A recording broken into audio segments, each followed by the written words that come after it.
Dengan penuh emosi, Junpyo masuk ke ruangan ibunya. Junpyo meminta ibunya untuk tidak mengganggu Jandi lagi atau dia akan menghancurkan semuanya. Di Seoul, adik Jandi sakit dan orang tuanya membawanya ke dokter yang ternyata adalah kakek Jiho. Sementara itu, Jandi yang bersedih dihibur oleh Jiho. Saat Jandi melihat-lihat sepatu, secara kebetulan Junpyo melihat Jandi sekilas kemudian berlalu. Jaekyung melihat sepatu yang sama dan tertarik. Ketika dia akan mengambil sepatu itu, Junpyo juga mengambilnya. Mereka berebut sepatu, tapi Junpyo akhirnya menang. Hendak check out hotel, Jiho dan Jandi bertemu dengan Ming yang merupakan teman Jiho. Ming membujuk mereka untuk tinggal di rumahnya. Ming yang menyukai Jiho, sadar kalau Jiho ternyata menyukai Jandi.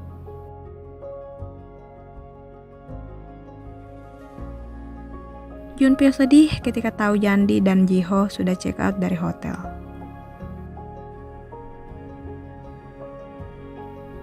Melihat Jandi resah, Jiho mengambil tindakan dan mengamen, berniat untuk menggantikan uang dan dompet Jandi yang hilang.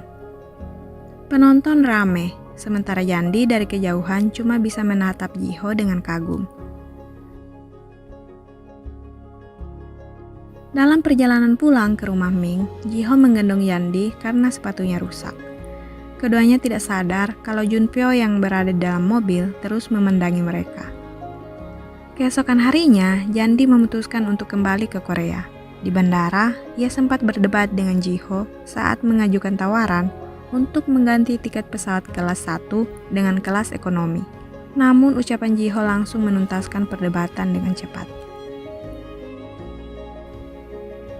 Di tengah meeting, Junpyo diingatkan oleh asisten kepercayaannya, Tuan Jung, kalau pesawat Jandi bakal terbang ke Seoul di sore hari. Waktu tersisa 2 jam. Junpyo berhasil meloloskan diri dan langsung menuju bandara. Namun ia melihat Jiho sedang berlutut memakaikan sepatu ke Jandi. Akhirnya, kedua personil F4 itu bertengkar. Junpyo tidak bisa lagi menahan emosinya saat Jiho mengatakan tidak akan melepaskan Jandi untuk kedua kalinya. Junpyo tidak bisa berkata apa-apa dan hanya bisa terduduk di lantai menyaksikan gadis yang dicintainya pulang bersama Jiho. Setelah kembali ke Korea, Jandi tidak fokus dengan pekerjaannya sampai suatu saat dia ditugaskan untuk mengantar makanan ke sebuah klinik. Untuk pertama kalinya setelah sekian lama, Jandi mulai menerima keadaan hidup tanpa Junpyo. Namun semua itu hanya berlangsung sementara. Setelah melihat berita tentang Shinhwa di TV, dan secara kebetulan ia bertemu dengan Junhee.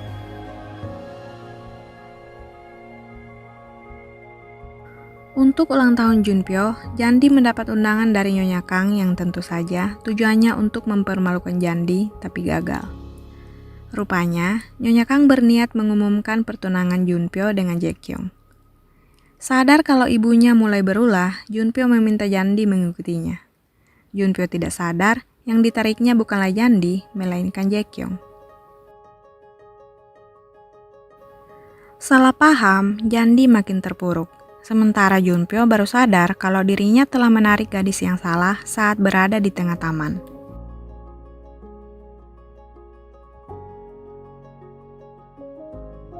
Dalam perjalanan pulang, Jandi berpura-pura tegar sambil mengatakan ke Jiho kalau dirinya tidak peduli lagi dengan Junpyo. Sadar kalau yang dikatakan gadis itu bukanlah kebenaran, Jiho membela Junpyo sambil menyebut sahabat baiknya itu pasti tidak tahu apa-apa. Di sekolah, Jaekyung mengenal Jandi dan memutuskan untuk menjalin persahabatan dengan Jandi. Saat Jaekyung melihat Junpyo dan F3 mendekat, dia memanggil Junpyo dengan sebutan tunanganku dan berkata akan menjinakkan Junpyo.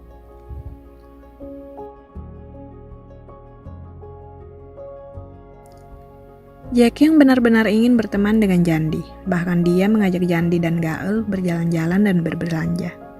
Mengetahui bahwa Jandi cukup mengenal Junpyo, Jaekyung meminta Jandi untuk jadi penasehat cintanya tanpa tahu hubungan Jandi dengan Junpyo sebelumnya. Sementara itu, Jaekyung mendadak mengunjungi rumah Jandi dan menginap di sana. Jaekyung tampaknya benar-benar mulai menyukai Junpyo dan bertanya apakah Jandi menyukai seseorang. Jandi tidak menjawab. Tapi dari ekspresinya, Jae Kyung tahu bahwa memang ada seseorang. Di sekolah, Junpyo bertanya mengapa Jandi berhenti berenang dan berjalan mengikutinya. Dari jauh, Jae Kyung melihat mereka dan menyusul mereka. Jandi berjalan cepat dan melihat Jiho. Dia meminta Jiho mengantarnya. Jae Kyung salah paham. Dia mengira Jiho adalah pria yang disukai Jandi dan mengajak kencan ganda yang langsung ditolak oleh ketiganya.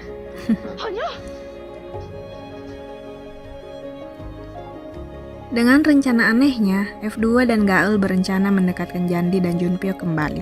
Saat di hotel, Nyonya Kang memergoki Jandi dan Junpyo.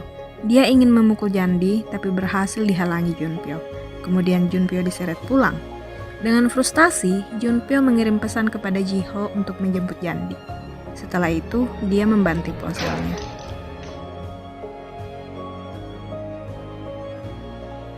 Jiho mendapati Jandi di klinik sedang mengepel lantai untuk mengalihkan kesedihan. Jiho pun memeluk Jandi untuk menenangkannya. Keesokan harinya, Jandi berpapasan dengan F4 yang melewatinya tanpa menghiraukannya. Tiba-tiba, ponsel Jandi berdering, dan suara Jandi tampak panik. Jiho menoleh dan ternyata ibu Jandi jatuh sakit dan tidak dapat bekerja sebagai cleaning service. Akhirnya, Jandi yang menggantikannya. Jiho menyaksikan rekaman video dirinya ketika masih kecil bersama kakeknya. Mantan Presiden Yoon juga melakukan hal yang sama. Junpyo menghadapi ibunya yang menginginkan segera meresmikan pertunangannya dengan Jae Kyung. Pertunangan yang tak lain merupakan perjanjian besar antara Shinhwa dan JK Group. Junhee masuk dan menyuruh Junpyo keluar. Junhee meluapkan amarahnya kepada ibunya.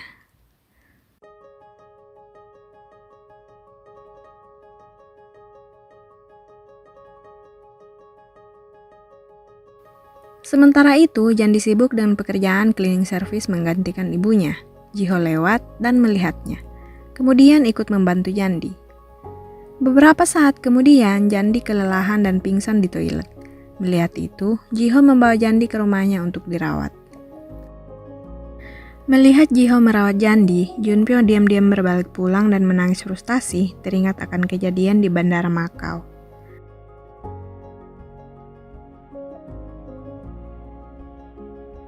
Keesokan harinya, Junpyo berpapasan dengan Jandi dan mengacuhkannya, meskipun dia melihat hidung Jandi berdarah. Merasa kecewa saat Junpyo berjalan melewatinya, Jandi tidak melihat ketika Junpyo menoleh ke arahnya. Junpyo kesal dan menendang tembok. Malam hari, Jae Kyung menemui Jandi di rumah sakit dan dengan menangis bahagia, Jae Kyung mengakui jatuh cinta pada Junpyo. 나랑 정식으로 사귀지. Junpyo dan Jae Kyung mulai tampil bersama secara resmi di acara peluncuran ponsel terbaru Shinhwa. Junpyo dan Jae Kyung meninggalkan acara lebih awal untuk acara kencan resmi mereka. Sepanjang jalan, Jae Kyung berusaha menarik perhatian Junpyo, tapi Junpyo tampak tidak tertarik.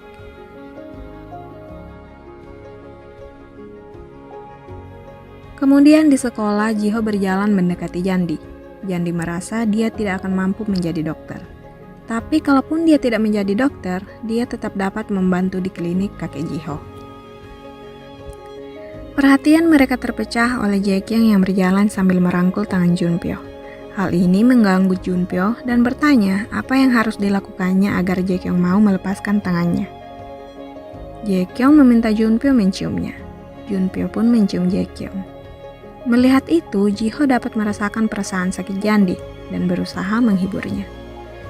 Saat Jandi mulai merasa lebih baik, dia dan Jiho pergi mencari makan. Saat mereka tiba di restoran, mereka bertemu dengan Junpyo dan Jae Kyung.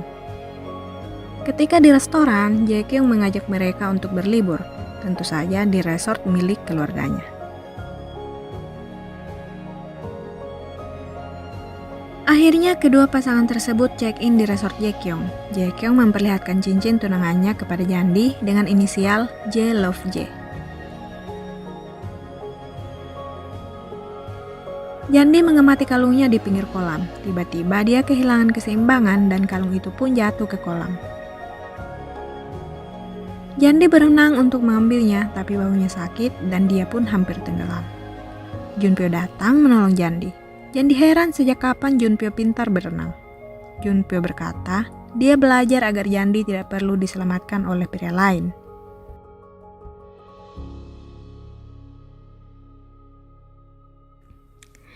Saat Junpyo menggendong Yandi, Jaekyung dan Jiho mendatangi mereka. Jiho mengambil Yandi dari tangan Junpyo. Setelah mereka pergi, Jaekyung menemukan kalung Yandi di pinggir kolam.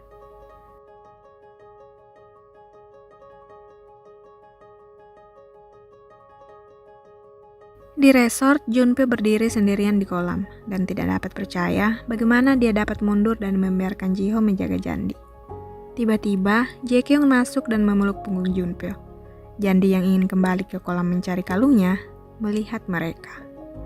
Oh. Junpyo akhirnya jujur pada Jaekyung bahwa dia menyukai gadis lain. Jaekyung tidak terima dan lari meninggalkan Junpyo. Yandi merasa syok dan duduk sendiri kebingungan. Jiho mengajak Yandi ke tempat yang lebih tenang dan menghibur Yandi sampai Yandi tertidur.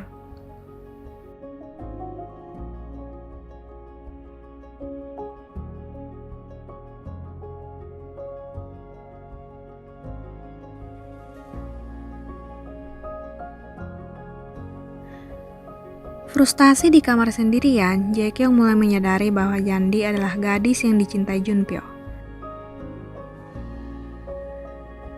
Sementara itu, Woobin dan Yijung sibuk dengan urusan masing-masing dan mabuk. Dalam keadaan mabuk, tangan Yijung terluka.